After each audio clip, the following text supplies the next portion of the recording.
Hi everyone, welcome back to this channel. Welcome to the point SSC.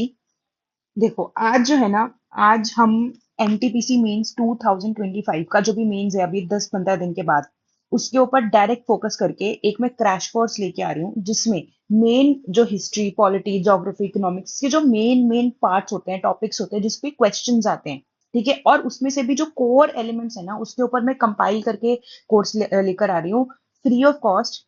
And trust me, आपको 2-2 3-3 घंटे की videos देखने की कोई नीड नहीं है। जो मैं अभी कंटेंट लेके आ रही हूँ ना उसी में से क्वेश्चंस आते हैं। बिकॉज पता है क्या, लोग बहुत बड़ा पढ़ाते हैं लेकिन क्वेश्चंस कम आते हैं और बच्चों को बहुत ज्यादा टाइम स्पेंड करना पड़ता है। लेकिन यहाँ पर आपको ट्रस्ट रखना है।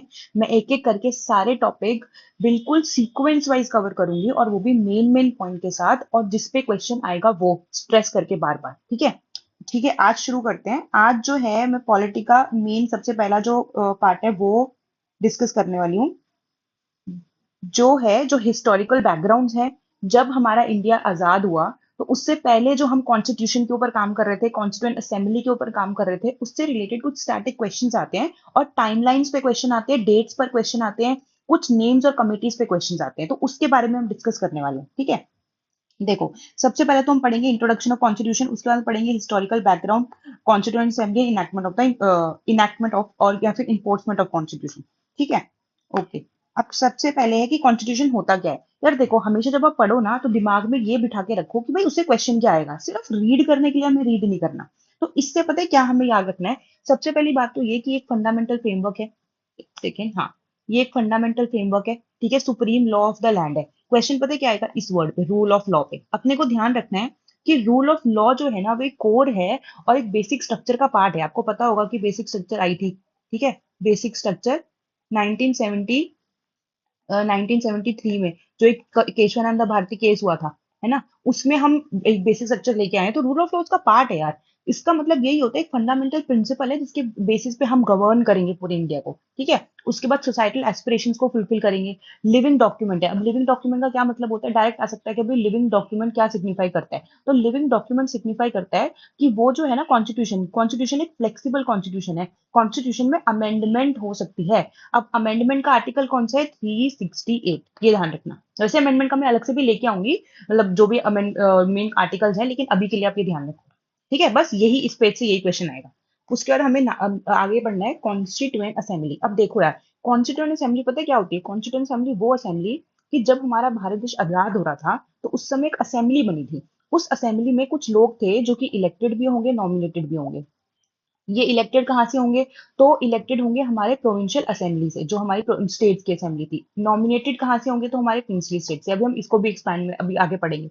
अब वो जो कॉन्स्टिट्यूएंट असेंबली है ना यार, उसने हमारे संविधान, जो हमारे कॉन्स्टिट्यूशन है उसको फ्रेम किया है। और सिर्फ कॉन्स्टिट्यूशन को फ्रेम नहीं किया, जो उसके अलावा मेन मेन जैसे पावर्स है, या फिर पावर्स हो गया, या फिर हमारा फंडामेंटल राइट्स हो गया, या फिर हमारा उसके बाद स्टेट से रिलेटेड कमिटी हो गया, है ना, माइनॉरिटीज कमिटी, मतलब जो भी इससे रिलेटेड और चीजें हैं वो भी हमने जो हमारे कॉन्स्टिट्यूएंट असेंबली है उन्होंने ही आगे फ्रेम करी थी। तो सबसे पहले बात आती है कि हम उस कॉन्स्टिट्यूएंट असेंबली को फ्रेम करें जो कि आगे हमारे रूल्स बनाएगी, आगे हमारी कॉन्स्टिट्यूशन बनाएगी। ठीक है, तो वो सबसे पहले उसमें उसमें क्वेश्चन पता है क्या आएगा।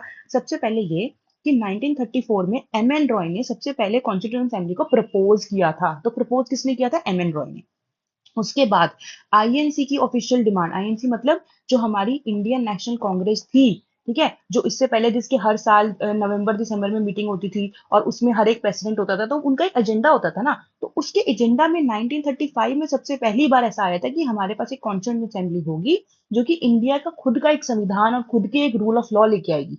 ठीक है, उसके बाद क्या हुआ था 1938 में, नेहरू डिक्लेरेशन में, सबसे पहले नेहरू डिक्लेरेशन में 1938 में जवाहरलाल नेहरू ने डिक्लेयर किया था कि कॉन्स्टिट्यूशन बनाया जाना चाहिए। ठीक है, और कॉन्स्टिट्यूशन बनाया जाना चाहिए और उसके बेसिस पे ही हमारा इंडिया का गवर्नेंस और जो भी है वो चीजें गवर्न होंगी मतलब। फिर फिर आया था अगस्त ऑफर 1940 में, जिसमें ब्रिटिशर्स ने पहली बार रिकॉग्नाइज किया था कि भाई हाँ, तुम्हारे पास कॉन्स्टिट्यूंट असेंबली होनी चाहिए और कॉन्स्टिट्यूशन बनाया जाना चाहिए, और कॉन्स्टिट्यूशनल असेंबली ही वो चीज फ्रेम करेगी। तो सबसे पहले अगस्त ऑफर में बताया गया था। अब देखो, वैसे तो मैं आपको पूरी टाइमलाइन हिस्ट्री में पढ़ाऊंगी, लेकिन थोड़ा सा अगर आप अभी देखो ना, तो आप देख सकते हो कि 1940 का वो टाइम था जब ब्रिटिशर्स ने इंडिया से बिना पूछे ही जो वर्ल्ड वॉर 2 हो रही थी उसमें एंटर हो गए थे, ठीक है। तो 1940 में ऑगस्ट ऑफर आया, ठीक है, ऑगस्ट ऑफर आया। उसके बाद हमने ऑब्वियसली बात है, हमें वो ऑगस्ट ऑफर नहीं पसंद आया था। तो जो गांधी जी है उन्होंने इंडिविजुअल सत्याग्रह लॉन्च किया था, ठीक है। इंडिविजुअल सत्याग्रह के बाद उन्होंने हमें क्रिप्स मिशन दिया, क्रिप्स मिशन आया, ठीक है। उसके बाद 1942 में हमें क्रिप्स मिशन भी नहीं पसंद आया, तो क्रिप्स मिशन में उसके बाद हमने क्विट इंडिया मूवमेंट लॉन्च किया था, ठीक है। उसके बाद हमारा आया था वेवल्स प्लान, वेवल्स प्लान दिया जो कि अगेन फेल हो गया, ठीक है। तो और वेवल प्लान के बाद क्या हुआ, वेवल प्लान के बाद हमारे पास फाइनली आया cabinet mission plan, cabinet mission plan, बस, ठीक है। उसके बाद ये अभी के लिए आप ध्यान रखो, बेसिक बेसिक चीज। उसके बाद हम आगे जो है ना एक एक स्टेप करके हम पढ़ेंगे, वो कोई दिक्कत नहीं है, ठीक है। उसके बाद क्या है, हमारा की प्रपोजल, जैसे मैंने आपको अभी सारी चीजें पढ़ाई है ना, वही उसी के यहाँ पे लिखा हुआ है कि सबसे पहले क्रिप्स मिशन आया, जिसमें कि उन्होंने क्रिप्स प्रपोजल में बोला कि भाई एक इंडिपेंडेंट कॉन्स्टिट्यूशन हम देंगे। लेकिन वो हमें सही नहीं लगता था, it was like a post dated cheque, जो कि जैसे गांधी जी ने बोला, क्योंकि यार उसमें हमें क्लियर टाइमलाइन तो दी नहीं हुई थी, तो हमने वो रिजेक्ट कर दिया। 1946 में कैबिनेट मिशन प्लान आया, जिसमें कि फाइनली प्रपोज किया गया कि कॉन्स्टिट्यूएंट असेंबली होगी, और इस असेंबली में पार्टी इलेक्टेड मेंबर होंगे और पार्टी नॉमिनेटेड, मतलब नॉमिनेटेड होंगे और इलेक्टेड होंगे, ठीक है। ठीक है, उसके बाद जो कैबिनेट मिशन प्लान था, उसके कुछ तीन इंपॉर्टेंट मेंबर्स हैं जिन्होंने पूरी ये चीज फ्रेम करी थी। तो वो है Lord Patrick Lawrence, Stafford Cripps and A V Alexander, जो कि मेंबर थे। और ये जो स्टैनफोर्ड क्रिप्स है ना, ये क्रिप्स मिशन के भी हेड थे, एक ये चीज आप ध्यान रखोगे, ठीक है। ओके। उसके बाद हमारे पास आता है इंपॉर्टेंट डेट्स। अब देखो यार, इंपॉर्टेंट डेट्स में काफी बार क्वेश्चन आता है जो कि बहुत इंपॉर्टेंट है, जो कि क्रोनोलॉजी से ही हमें ध्यान रखना है। सबसे पहला डेट क्या है, 1946 9 दिसंबर। इसमें क्या हुआ था, जो कॉन्स्टिट्यूएंट असेंबली थी उसकी जो फर्स्ट सिटिंग थी ना, वो इस टाइम पे हुई थी, पहली चीज तो ये। उसके बाद 11 दिसंबर 1947 को क्या हुआ था, डॉक्टर राजेंद्र प्रसाद को प्रेसिडेंट इलेक्ट किया था, और डॉक्टर सच्चिदानंद सिन्हा, अगर कभी क्वेश्चन में आए ना कि हमारे टेम्पररी प्रेसिडेंट कौन थे, तो वो सच्चिदानंद सिन्हा थे। जबकि हमारे प्रेसिडेंट कौन थे, तो वो राजेंद्र प्रसाद थे। जो फॉर्मल इलेक्शन हुआ था राजेंद्र प्रसाद का, जो फॉर्मली उनको प्रेसिडेंट बनाया गया था, वो बनाया था जनवरी 24 जनवरी 1950। ये तब की बात है जब हम 2 दिन बाद कॉन्स्टिट्यूशन को फॉर्मली अडॉप्ट करने वाले थे, ठीक है, मतलब इनैक्ट करने वाले थे। अडॉप्ट तो हमने 1949 में ही कर लिया था, तो वो अभी मैं आगे आपको बताऊंगी। और बेसिकली अभी आपको ये डेट याद रखनी है कि 1946 में ये डिसाइड हुआ था कि टेम्पररी प्रेसिडेंट जो है डॉक्टर सच्चिदानंद सिन्हा है, और राजेंद्र प्रसाद हमारे मेन प्रेसिडेंट रहेंगे। फिर 2 दिन बाद ही हमने 1946 में ऑब्जेक्टिव रेजोल्यूशन पास किए, जो कि जवाहरलाल नेहरू ने किए थे। पहली चीज तो ये। अब क्वेश्चन में आ जाए कि भाई प्रियम्बल जो है वो किसके बेसिस पे बना हुआ है, तो वो ऑब्जेक्टिव रेजोल्यूशन के बेसिस पे बना हुआ है, ठीक है। फिर 22 जुलाई 1947 जो है, जुलाई 1947, उसमें कॉन्स्टिट्यूएंट असेंबली ने नेशनल फ्लैग को अडॉप्ट किया था, फ्लैग को अडॉप्ट किया था, एंथम को नहीं, क्योंकि एंथम को हम बाद में भी आगे देखेंगे अडॉप्ट करेंगे। जुलाई 22 1947। फिर 15 अगस्त 1947 में क्या किया कि जो ट्रांसफर ऑफ पावर है, मतलब 15 अगस्त को तो हम फाइनली आजाद हो गए थे ना, तो जो ट्रांसफर ऑफ पावर है, मतलब जिसमें हमने इंडिया पाकिस्तान का डिवीजन हो गया था और इंडिया फाइनली एक इंडिपेंडेंट कंट्री बन गया था, तो वो इस दिन हुआ था। ये डेट तो आपको कोई भूल ही नहीं सकते। अब देखो जो डेट आती है 26 नवंबर 1949, तो यार ये वो डेट है जब हमारी कॉन्स्टिट्यूशन को अडॉप्ट कर लिया गया था। अडॉप्ट समझ रहे हो, हमने इनैक्ट नहीं किया था, इनैक्ट हमने उसकी डेट रखी थी 26 जनवरी 1950। अब ये डेट भी क्यों रखी, मैं आपको थोड़ा सा बता देती हूँ। एक्चुअली इसी दिन जो है ना, रावी नदी के पास जवाहरलाल नेहरू ने जो हमारा ट्राई फ्लैग है ना, वो होस्ट किया था पहली बार रावी नदी के पास, इसीलिए वो सिंबॉलिक। हाँ, इसीलिए सिंबॉलिक, मतलब हमने उसको रिप्रेजेंट, उस डेट को महत्व देते हुए उसी दिन हमने कॉन्स्टिट्यूंट असेंबली, जो कॉन्स्टिट्यूशन है सॉरी, उसको हमने फाइनली इनैक्ट करवाया था, ठीक है। अब देखो ये जो it finally came into force in 26 January 1950, and India became a republic, लिखा भी हुआ है चीज, ठीक है। ठीक है, फिर कॉम्पोजिशन ऑफ कॉन्स्टिट्यूंट असेंबली। अब देखो इसमें पता है क्या क्वेश्चन आएगा, सबसे पहले तो ये कि सबसे पहले जब कॉन्स्टिट्यूंट असेंबली बनी तो उसकी स्ट्रेंथ कितनी थी, ठीक है। और उसमें से रिप्रेजेंटेशन किसका था, सबका था, हिंदू मुस्लिम सिख्स और इवन माइनॉरिटीज। ऑल्सो सीट्स जो है वो पॉपुलेशन के हिसाब से अलोकेटेड होंगी, प्रोपोर्शनल रिप्रेजेंटेशन से ही कम्युनिटीज को रिप्रेजेंट किया जाएगा, और इनडायरेक्ट इलेक्शन थे, मतलब कि जो प्रोविंशियल असेंबली थी उसके कुछ मेंबर्स थे, वो इलेक्ट करेंगे कि आगे जो कॉन्स्टिट्यूंट असेंबली बन रही है उसमें कैसे और कितने लोग इलेक्ट होंगे, ठीक है। अब 389 में से ना, जो 296 तो थे वो ब्रिटिश इंडिया में से, और जो 93 थे वो प्रिंसली स्टेट में थे। पहली चीज तो ये हो गई। अब ये मैंने फाइनल स्टैंड क्या लिखी है यार, देखो जब हमारा इंडिपेंडेंस एक्ट पास हुआ ना, तो उसके बाद क्या हुआ कि जो मुस्लिम लीग है उसने विड्रॉ कर लिया, ठीक है। और जब इन्होंने विड्रॉ किया ना, तो फिर जो हमारी टोटल स्ट्रेंथ है वो 299 रह गई। बस इतना ही ध्यान रखना है आपको, ठीक है। उसके बाद जो इंपॉर्टेंट डिटेल्स हैं रिगार्डिंग असेंबली फॉर्मेशन, तो यार कुछ आपको चीजें जो ध्यान होनी चाहिए वो है, महात्मा गांधी जी मेंबर नहीं थे। दूसरी बात, 93 प्रिंसली स्टेट्स की जो स्टेट्स है वो अनफिल्ड रही थी। सिंगल ट्रांसफरेबल वोट यूज हुआ था, लेकिन जो प्रिंसली स्टेट्स है ना, उन्होंने नॉमिनेट किया नहीं था विद अ फियर कि भाई हमारी पावर चली जाएगी, ठीक है। ओके, उसके बाद आपको पता है, मैंने बताया कि पार्टली इलेक्टेड और पार्टली नॉमिनेटेड, तो यार ये वाला जो क्वेश्चन है ना वो आ जाता है, ये आपको थोड़ा ध्यान रखना है। और जो कॉन्स्टिट्यूएंट असेंबली है वो लेजिस्लेटिव भी रोल प्ले कर रही थी और कॉन्स्टिट्यूएंट रोल भी प्ले कर रही थी। अब यार आपको पता होना चाहिए कि जब वो कॉन्स्टिट्यूएंट रोल प्ले कर रही थी ना, तो उस समय जो प्रेसिडेंट थे वो थे राजेंद्र प्रसाद। लेकिन जो लेजिस्लेटिव रोल जब प्ले हो रहा था, जब सारे लॉज बन रहे थे और इनेक्ट हो रहे थे, तो जीवी मावलंकर हेड थे। ये दो नाम ध्यान रखना, ठीक है।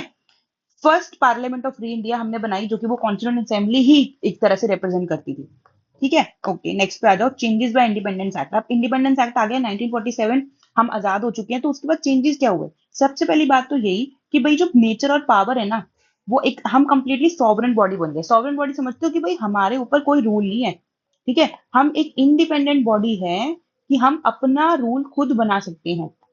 इंडिपेंडेंट बॉडी है, हम अपने लॉज बना सकते हैं, उनको इनेक्ट कर सकते हैं। सॉवरेन बॉडी है, free to abrogate any law, कोई भी इंटरफेरेंस नहीं होगा और कोई फुल अथॉरिटी होगी हमारे पास कि हम वो चीज को इनेक्ट कर पाए। पहली चीज तो ये हो गई। जैसे कि मैंने बताया, देखो डुअल फंक्शंस हैं।